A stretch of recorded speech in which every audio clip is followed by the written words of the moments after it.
Hey guys, so welcome back to Eskimo Doors, and today we're going to be reviewing the 410 bore for turkey hunting.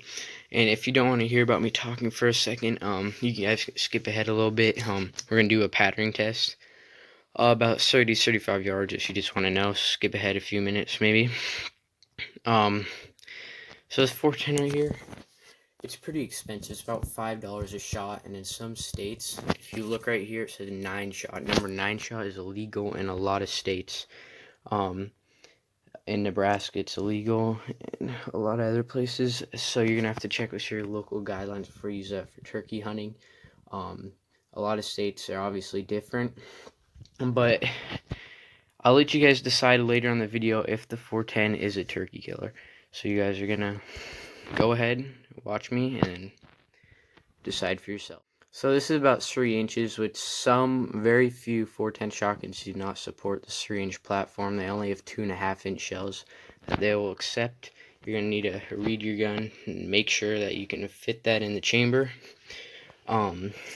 These turkey shells right here, they open up. Well, anyway guys, I made an Instagram. If you want to check in the description, I'll kind of talk about that. But anyway, I shot 2 of them later in the video. But these are what they look like.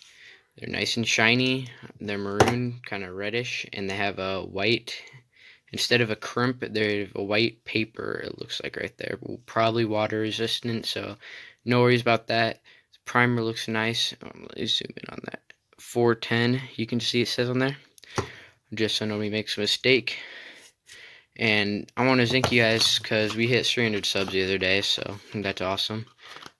Feel free to go subscribe in the subscription. That helps a lot. Okay guys, so let's go right to the shooting part.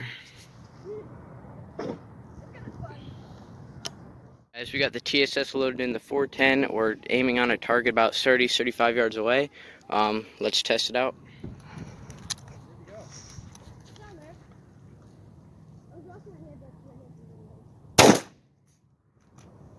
So we're walking up on our target about 30 yards away, and it looks like I got a pretty solid hit. Let me know in the comments what you think is going to happen, and I hope this will change your mind if a 410 is a good turkey gun. Because here's the results right here. That's a dead turkey right there, guys. Thank you guys for watching this video. I'll screenshot this and I'll let you guys see this for the rest of the video if you can kind of study on your own, but this should be enough evidence for you guys. So see you later.